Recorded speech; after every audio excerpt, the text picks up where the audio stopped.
Bismillahirrahmanirrahim. Assalamu alaikum, second year.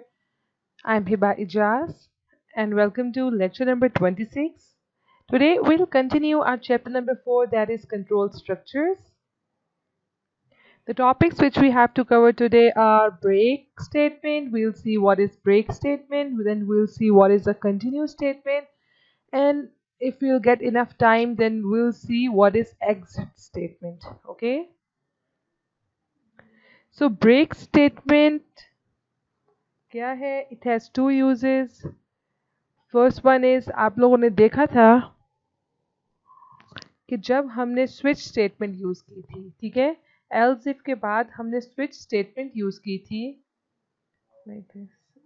इसमें हमारे पास इस तरह स्ट्रक्चर था कि स्विच लिखते थे, ठीक है, देन यहाँ पे कोई ऑपरेटर का नाम लिखते थे एंड यहाँ पे हम लोग केसेस लिखते थे। केस 1, अगर केस 1 ट्रू है तो इसके अंदर जो लिखा है वो एग्जीक्यूट हो जाए, अगर केस 2 ट्रू है, ठीक है, तो इसके अंदर जो लिखा हुआ है वो रन हो जाए, ठीक है। लेकिन सारे केसेस एक साथ एग्जीक्यूट नहीं हो सकते। अगर केस 1 ने एग्जीक्यूट होना है तो और कोई केस एग्जीक्यूट ना हो, ठीक है। तो ये काम करने के लिए कि कोई और एग्जीक्यूट ना हो केस, हम यहाँ पे लिखते थे ब्रेक,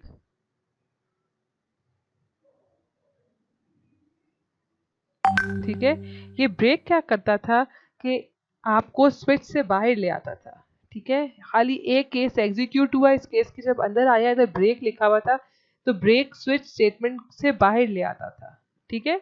तो it is used to terminate a case in switch statement and program execution continues from the break statement following the switch statement. कि जब आपकी स्विच स्टेटमेंट खत्म हो जाती थी उसके बाद अगर कोई स्टेटमेंट लिखी हुई है तो प्रोग्राम वहां पे जंप कर जाता था। एक तो इसका काम ये था ब्रेक स्टेटमेंट का। दूसरा काम इसका क्या है कि किसी लूप को टर्मिनेट करता है ये। ओके, अगर आपके पास एक फॉर लूप चल रहा है, ठीक है, और ये चलता जा रहा है, आप कोई कंडीशन सेट कर देते हैं कि जब मैं इस पॉइंट पे पहुंच जाऊं स्पेसिफिक तो ये ब्रेक कर दो, ठीक है। तो वो ऊपर बेशक कंडीशन आपकी ट्रू हो फॉल्स हो जो भी हो वो नहीं देखेगा और वो सिंपली आपको लूप से क्या करेगा, बाहर ले आएगा, आपका लूप ब्रेक कर देगा, ठीक है। तो इसका हम एक प्रोग्राम देखते हैं। अब ये देखें, ब्रेक स्टेटमेंट का प्रोग्राम मेरे पास यहाँ पे मैंने लिखा हुआ है। हैश इंक्लूड iostream.h, ये हमारी हेडर फाइल है जो कि सी इन और सी आउट हम लोग यूज़ कर रहे हैं, कि कंसोल इनपुट या कंसोल आउटपुट की जो स्टेटमेंट्स यूज़ कर रहे हैं इनके लिए ये सारी की सारी इस हेडर फाइल में डिफाइन हुई होती है। इसके साथ मैं कर रही हूँ यूजिंग नेम स्पेस std, ये भी एक क्या है, एक नेम स्पेस है जिसके अंदर iostream डिफाइंड है, ठीक है। देन हमारे पास इंट मेन लिखा हुआ है, इसका मतलब है कि हम लोग अपना मेन फंक्शन स्टार्ट करने लगे हैं। आप लोग की जो बुक है इसमें यहाँ पे वॉइड मेन लिखा हुआ होता है, ठीक है, VOID वॉइड मेन लिखा हुआ होता है और यहाँ पे आपके पास रिटर्न 0 नहीं लिखा हुआ होता। तो ये वॉइड बेसिकली क्या है, इस मेन की रिटर्न टाइप है, इस मेन फंक्शन की रिटर्न टाइप है कि जब ये मेन फंक्शन खत्म हो जाएगा, जब ये मेन फंक्शन फुली एग्जीक्यूट हो जाएगा तो इसको इन रिटर्न क्या मिलेगा। तो बुक में आप लोग ये मेंशन है कि वॉइड मिलेगा, मतलब कि कुछ भी नहीं मिलेगा।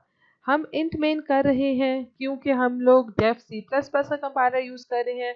तो अब हमारे पास जो मॉडर्न प्रोग्रामिंग जितनी भी है वो सब हमें ये कहती है कि मेन फंक्शन को कुछ ना कुछ रिटर्न करो ताकि कंपाइलर को अच्छे से पता चल जाए कि आपका प्रोग्राम एंड हो गया है। ओके, देखिए यहाँ पे लिखा हुआ है, अब मैंने जब प्रोग्राम एंड करती हूँ तो उससे पहले मैंने लिखती हूँ रिटर्न 0, ठीक है। इसका क्या मतलब है कि इस मेन फंक्शन को आप ख़त्म कर दो और इसको 0 रिटर्न कर दो, ठीक है। रिटर्न 0 का मतलब है कि बस इस प्रोग्राम को, इस फंक्शन को, जो मेन का फंक्शन है, इसको ख़त्म कर दो और इसको क्या करो, रिटर्न 0। अब 0 एक इंटीजर है इसलिए हम यहाँ पे इंट, ठीक है। तो आई होप आपको ये बात समझ आ गई होगी। अब हम मूव करते हैं अपने प्रोग्राम की तरफ, जो कि हम देख रहे थे कि ब्रेक स्टेटमेंट हमारे लिए क्या करती है, स्विच में क्या करती है, वो मैंने आप लोगों को बताया और वो हम लोग जो स्विच का लेक्चर था जिसमें हमने स्विच का टॉपिक कवर किया था उसके अंदर इम्प्लीमेंट भी करवाया और अच्छे से समझ भी लिया था, ठीक है। अब देखें हमारे पास इन्होंने कहा कि इस प्रोग्राम में क्या होगा कि के एक वेरिएबल है। एक मैं आप लोगों को इसको कॉपी पेस्ट वहाँ करके साथ समझा लूँ।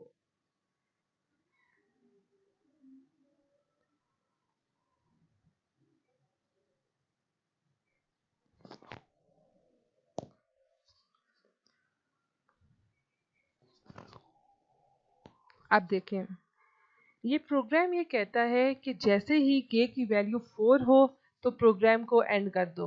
ये ना देखो कि ऊपर फॉर लूप जो चल रही है, कोई भी लूप चल रही है, उसमें कंडीशन ट्रू है फॉल्स है कुछ भी ना देखो, बस सिंपली जो है प्रोग्राम को एंड कर दो। ओके, अब हमारे पास इसमें ये क्या है, इन्होंने खाली यूज समझाया है ब्रेक का कि लूप के अंदर क्या होता है। एक हमारे पास वेरिएबल है इंट के, ठीक है, के नाम का एक वेरिएबल है और एक और वेरिएबल है काउंट 0।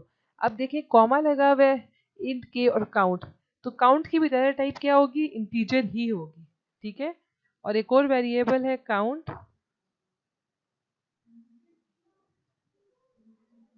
काउंट की वैल्यू क्या है हमारे पास 0। ओके, अभी तक के की वैल्यू कुछ भी नहीं है। नेक्स्ट स्टेटमेंट में हमारे पास एक फॉर लूप लगी हुई है, इसके अंदर लिखा हुआ है k इज इक्वल्स टू 1, मतलब k की वैल्यू क्या कर दो, 1 कर दो, ठीक है। अब k की वैल्यू 1 है, ये k की हम लिखते हैं, हम अब लूप को एग्जीक्यूट करते हैं। कंडीशन है k इज लेस देन 10 और यहाँ पे लिखा हुआ है k प्लस प्लस, ठीक है। फिलहाल हमारे पास k की वैल्यू 1 है, कंडीशन में आता है। इसके बाद नेक्स्ट स्टेप क्या होता है, पहले ये एग्जीक्यूट होता है, देन हम कंपैरिजन करते हैं, कंडीशन चेक करते हैं, फिर लूप की बॉडी के अंदर आता है, थर्ड स्टेप पे ये होता है, एंड देन उसके बाद इधर से ऊपर जाता होता है, ठीक है, इंक्रीमेंट होता है, लूप इस तरह एग्जीक्यूट होती है। तो सबसे पहले k की वैल्यू 1 है और k is less than 10, condition क्या है, ट्रू है, ठीक है, हम टी लिख रहे हैं ट्रू के लिए। तो कंडीशन ट्रू हो तो ये लूप की बॉडी के अंदर आ जाता है और लूप की बॉडी के अंदर लिखा हुआ है सी आउट के। अब यहाँ पे हमारे पास कोई इन्वर्टेड कॉमर्स नहीं लगे हुए, कुछ नहीं लगे हुए, इसका क्या मतलब है कि हमने इस के की वैल्यू को प्रिंट कर देना है। के की वैल्यू क्या है 1, तो यहाँ पे हम आउटपुट लिखते जाते हैं, ठीक है। आउटपुट के का लिखा हुआ आएगा सी आउट के, मतलब कि सी आउट के की वैल्यू क्या है 1, और इसके बाद क्या लिखा हुआ है, ये वैसे ही लिखा सेमी सॉरी इन्वर्टेड कॉमर्स डाले हुए और इसके बीच में एक स्पेस दी हुई है, ठीक है। अब इसका क्या मतलब है कि बस एक इसके बाद 1 के बाद थोड़ी सी स्पेस आ जाए, ये खाली इसलिए यूज हुआ है, ओके। एंड देन उसके बाद क्या लिखा हुआ है सी काउंट, ठीक है, काउंट के अंदर अभी 0 था, ये वाली स्टेटमेंट एग्जीक्यूट हो गई। अब ये नेक्स्ट स्टेटमेंट पे आएगा, लिखा हुआ है count is equal to count plus 1, तो काउंट में पहले हमारे पास क्या है 0, अब इसके अंदर क्या कर दिया प्लस 1, ठीक है। 0 को प्लस 1 किया, हमारे पास क्या बन गया 1, और किस में डाल दिया हमने, काउंट में, तो काउंट की वैल्यू पहले 0 थी, अब हमारे पास हो गई है 1, ठीक है। अब हमारे पास क्या हो गई 1 हो गई। और अब इसके बाद एक स्टेटमेंट लिखी हुई है if k is equal to 4 break, मतलब कि अगर k की वैल्यू 4 है तो फिर ब्रेक कर दो, लूप से बाहर निकल आओ। लेकिन अभी k की वैल्यू 4 नहीं है, k की वैल्यू क्या है 1 है, इसलिए हम ब्रेक नहीं करेंगे, ठीक है। और हम लूप में दोबारा ऊपर चले जाएंगे। इनिशियलाइजेशन एक ही बार होती है, ये वाला स्टेप बार बार नहीं होता, ये खाली एक ही बार होता है। लूप इस पे चलती है, कंडीशन पे, इंक्रीमेंट पे, एंड देन इस पे, ठीक है, इस पे लूप चलती है आपके पास। दोबारा कंडीशन चेक होगी कि क्या k की वैल्यू लेस देन 10 है। अब सॉरी पहले फिर क्या होगा, इंक्रीमेंट होगा, ठीक है। अब k की वैल्यू क्या हो जाएगी, पहले 1 थी अब हो गई 2, दोबारा कंडीशन चेक होगी क्या 2 is less than 10, condition true है, तो अब आपके पास दोबारा लूप के अंदर आ जाएगा सी आउट k होगा, k की वैल्यू क्या है, अब हमारे पास 2, ठीक है, और थोड़ा सी स्पेस आ जाएगी क्योंकि यहाँ पे हमने स्पेस दी हुई है। देन लिखा हुआ आएगा count is equals to count plus 1, ठीक है। अब हमने क्या करना है, काउंट की वैल्यू पहले क्या थी, ऊपर देखिए आप, हमने वेरिएबल में क्या डाल दी 1 डाल दी, 1 थी, अब हम इसके अंदर दोबारा क्या कर देंगे प्लस 1 कर देंगे, 1 प्लस 1 क्या हो गया 2 हो गया, और काउंट में हमारे पास क्या स्टोर हो गया है 2, ठीक है, ये काउंट खाली ये चेक कर रहा है कि लूप कितनी बार रन हो रही है। ओके, ये समझाने के लिए कि आपको बाद में बता सकें कि ये कितनी बार रन हुई है। ओके, तो अब हमारे पास क्या है, दोबारा ऊपर चला जाएगा। यहाँ पे के की वैल्यू में एक बार एग्जीक्यूट हो गया ना सब कुछ, इफ की कंडीशन ट्रू नहीं है इसलिए अंदर नहीं आया, दोबारा ऊपर जाएगा, के की वैल्यू में इंक्रीमेंट करेगा, 3 होगा, फिर कंडीशन चेक करेगा। ठीक है, कंडीशन 3 इज लेस देन 10 है, ट्रू हो गया, अंदर आ जाएगा, सी आउट के करेगा। ठीक है, थोड़ी सी स्पेस देगा, then count is equal to count plus 1 statement लिखी हुई है, तो इसको देखेगा। काउंट की वैल्यू अब क्या हो चुकी थी, पहले 2 हो चुकी थी, अब इसके अंदर प्लस 1 कर रहा है, तो ये हमारे पास काउंट में क्या आ जाएगा, यहाँ पे 3 आ जाएगा। ठीक है, ये 1 और 2 खत्म हो जाएगा। फिर देखेगा क्या k इज इक्वल टू 4 है, k की वैल्यू अभी 3 है, k इज इक्वल टू 4 नहीं है, कंडीशन फॉल्स है, तो ये दोबारा ऊपर चला जाएगा, इस पॉइंट पे आ जाएगा इधर से। ठीक है, और फिर k की वैल्यू क्या हो जाएगी हमारे पास 4। ठीक है, k की वैल्यू 4 है और k इज लेस देन 10 है, ट्रू है, बॉडी के अंदर आ जाएगा लूप की, और लिखा हुआ आ जाएगा सी आउट के की वैल्यू क्या हो चुकी है 4। ओके, और यहाँ पे हमारे पास इन्वर्टेड कॉमर्स डले हुए हैं, अगेन देख रहा है count is equals to count plus 1, पहले हमारे पास काउंट में 3 आ चुका था, अब हमने प्लस 1 कर दिया, तो यहाँ पे काउंट में क्या आ गया 4। ओके, काउंट में हमारे पास आ गया 4। अब देख रहा है क्या के की वैल्यू 4 है, तो यहाँ पर देखें के की वैल्यू हमारे पास जी बिल्कुल 4 है, तो अब ये कंडीशन ट्रू हो जाएगी, ये इसके अंदर आ जाएगा, यहाँ पे लिखा हुआ है ब्रेक। ब्रेक क्या करेगा, इस पूरे के पूरे फॉर लूप को ख़त्म कर देगा और इस लूप की बॉडी से बाहर ले आएगा। देखिए यहाँ पे ब्रैकेट्स क्लोज हो रहे हैं, तो ये हमें इस पॉइंट पे ले आएगा और यहाँ पे हमें लिखा हुआ मिल जाएगा, जो भी स्टेटमेंट के अंदर लिखा हुआ है, द लूप एग्जीक्यूटेड के टाइम्स।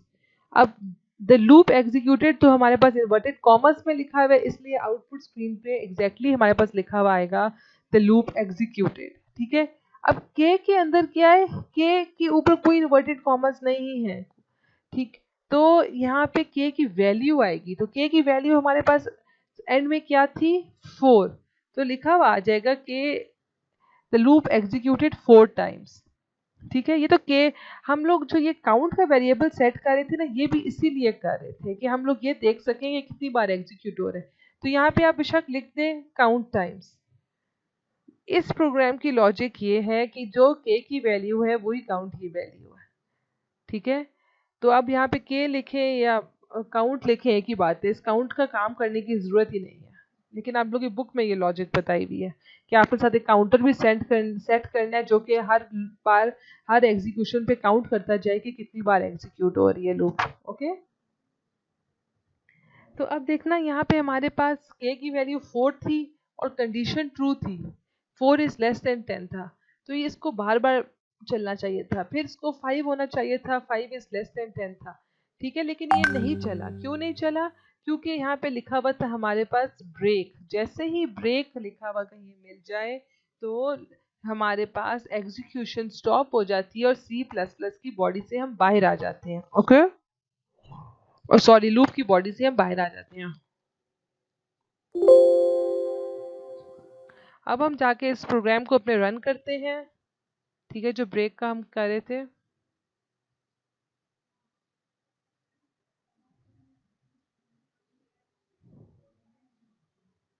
आज आई थिंक हम यही कर सकेंगे, ब्रेक एंड अब देखना लिखा हुआ है 1। अब यहाँ पे मैंने स्पेस इसके अंदर नहीं डाली हुई, देखिए यहाँ ये मैं किस लिए यूज़ कर रही थी, स्पेस डालने के लिए। ओके, मैं 2 3 4 अगर स्पेसेस डालूँ तो हमारे पास आउटपुट में 4 स्पेसेस आ जाएंगी। क्यों आ जाएंगी, क्योंकि मैं इन्वर्टेड कॉमर्स के अंदर जो भी कर रही हूँ काम वो, तो इन्वर्टेड कॉमर्स में जो भी लिखा हुआ हो, ठीक है, वो हमारे पास आउटपुट स्क्रीन पे आ जाता है। अब ये देखना, पहले हमारे पास सी आउट के की वैल्यू ये वाला एग्जीक्यूट हुआ, सी आउट के हुआ मतलब कि 1 हुआ। ठीक है, फिर कंडीशन ये वाली इफ में नहीं आया, के की वैल्यू 2 हो गई, कंडीशन ट्रू थी, दोबारा नीचे आया, सी आउट के हुआ, के की वैल्यू हमारे पास अब क्या है 2 आ गई है। फिर हमारे पास इंक्रीमेंट हुआ है, एंड देन k की वैल्यू 3 आ गई है, अगेन इंक्रीमेंट हुआ है और k की वैल्यू 4 आ गई है। ओके और जब हमारे पास k की वैल्यू 4 थी तो ब्रेक हो गया और वापस हम लोग इस फॉर लूप से बाहर आ गए और लिखा हुआ आ गया the loop executed k times. The loop executed inverted commas में लिखा हुआ एज इट इज आ जाएगा, k की जगह k की वैल्यू आएगी जो कि हमारे पास क्या है 4 है, क्योंकि 4 पे ये प्रोग्राम एंड हो गया था और आगे टाइम्स लिखा हुआ है।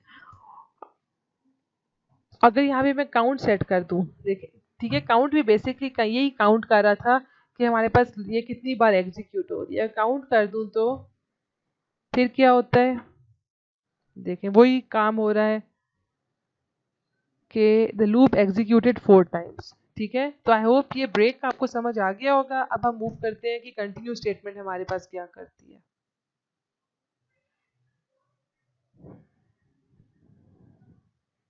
अब कंटिन्यू स्टेटमेंट भी लूप के अंदर ही यूज होती है।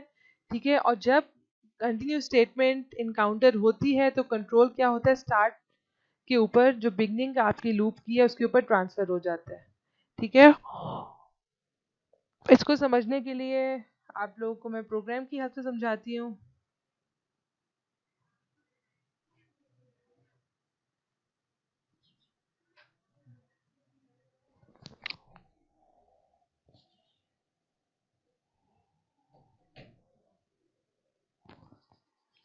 ये हेडर फाइल्स है, ये समझा चुकी हूँ। मेन फंक्शन स्टार्ट होता है हर प्रोग्राम में, ये भी समझा चुकी हूँ।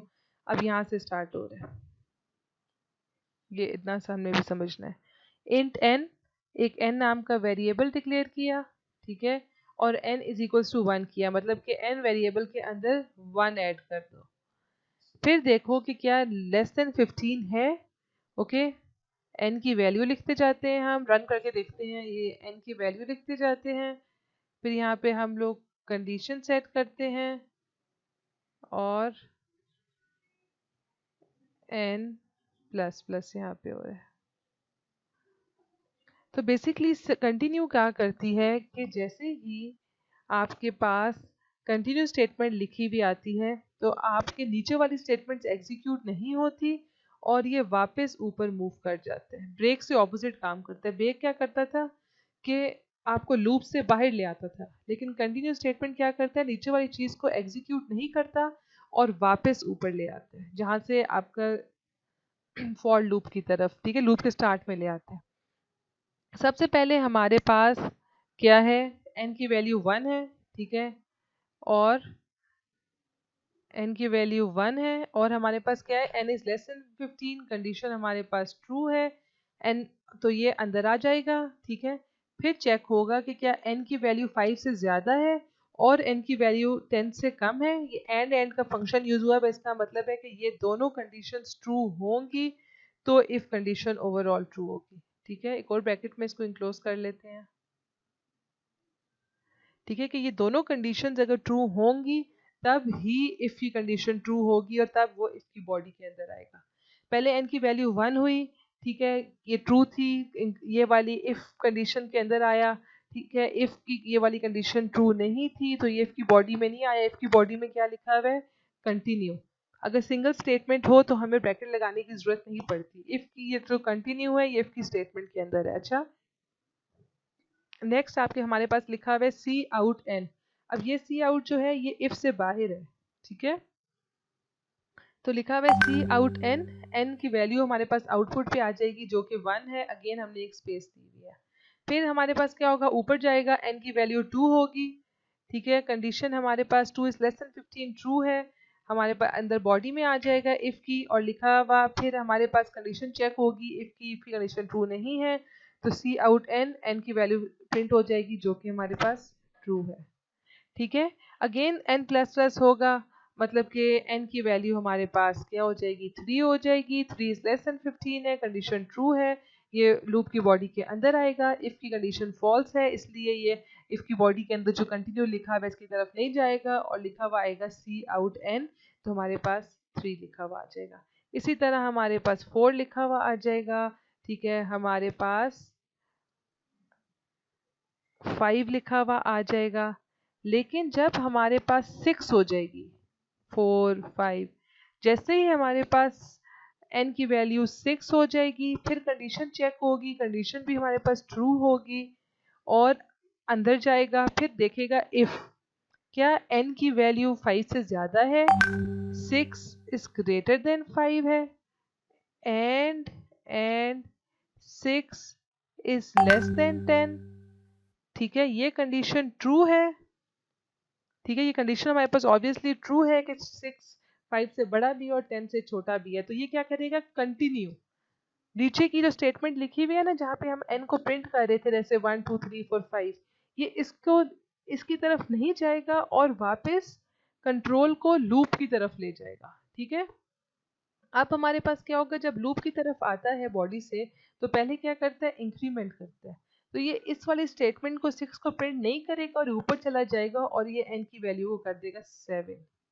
ठीक है, 7 है, कंडीशन हमारे पास ट्रू है। अगेन नीचे आएगा, इफ में आएगा और देखेगा कि 7 is greater than 5 and 7 is less than 10। Condition true है, ये सी आउट एन नहीं करेगा। ठीक है, क्योंकि यहाँ पे कंटिन्यू लिखा हुआ है, कंटिन्यू इसको वापस ऊपर ले जाएगा। ठीक है, ये नीचे वाली चीजों को इग्नोर करके वापस चला जाता है, इंक्रीमेंट कर देता है। ठीक है, अब n की वैल्यू 8 कर देगा, 8 is less than 15। Again condition true है, इफ की कंडीशन भी ट्रू है, दोबारा कंटिन्यू क्लिक हो जाएगा और ऊपर चला जाएगा, n की वैल्यू वो कर देगा 9। ठीक है, दोबारा कंडीशन ट्रू है, n इज लेस देन 15 है, इफ की कंडीशन भी ट्रू है, दोबारा कंटिन्यू पे आ जाएगा। ठीक है, और इसको कर देगा 10। ठीक है, अब 10 is less than 15, condition true है। 10 इज ग्रेटर देन 5, ये भी ट्रू है, लेकिन 10 इज नॉट लेस देन 10। यहाँ पे जो कंडीशन है ये क्या हो गई, फॉल्स हो गई।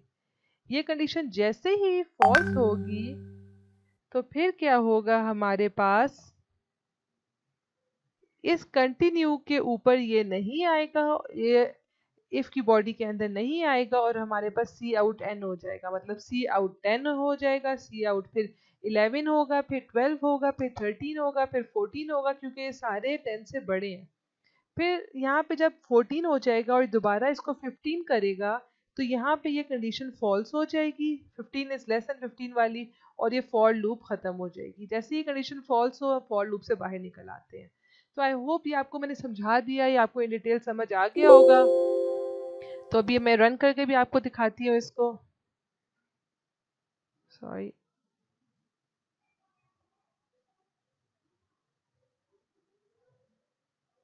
देखिए वही प्रोग्राम लिखा हुआ है, इफ के नीचे कंटिन्यू लिखा हुआ है, मतलब कि ये कंटिन्यू इफ की बॉडी के अंदर आता है। अगर यहाँ पे मैं ब्रैकेट्स लगा दूँ इस तरह, ठीक है, ब्रैकेट्स में इंक्लोज कर दूँ, इवन देन इट्स फाइन। लेकिन जो सिंगल स्टेटमेंट होती है इनको एज सच ब्रैकेट्स की जरूरत नहीं पड़ती। ठीक है, अगर आप लगा भी दें तो दैट्स फाइन।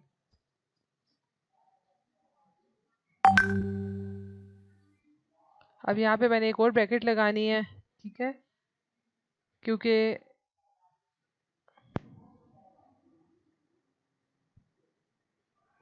ये इफ की ब्रैकेट है और ये अंदर कंडीशंस की ब्रैकेट थी। ठीक है, अब देखना 1 रन, यहाँ पे सी आउट एन लिखा हुआ है ना, 1 आउटपुट में आया, n की वैल्यू 2 हुई तो आया, 3 आया, 4 आया, 5 आया। लेकिन जब 6 था तो ये इफ की कंडीशन ट्रू हो गई थी, 6 is greater than 5 and 6 is less than 10।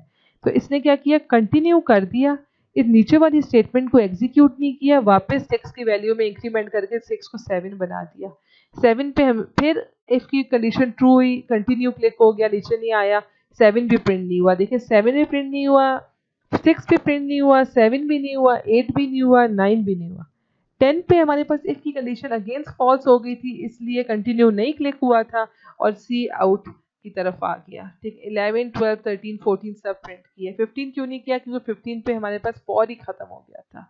Okay, so that's all for today. I hope कि आप लोगों को समझ आ रहा होगा अच्छे से। तो अगर कोई क्वेश्चन हो, कोई क्यूरी हो तो प्लीज आस्क मी। आप लोग आई थिंक लेक्चर सुन नहीं रहे क्योंकि आप लोग कुछ पूछते नहीं है। एंड शुक्र अल्लाह के कुछ स्टूडेंट्स आप लोग के असाइनमेंट्स मुझे सॉल्व करके देते हैं, तो बाकी भी एक्टिव हो क्योंकि आप लोग की बेहतरी है इसमें। ठीक है, so thank you so much, अल्लाह हाफिज़, टेक केयर।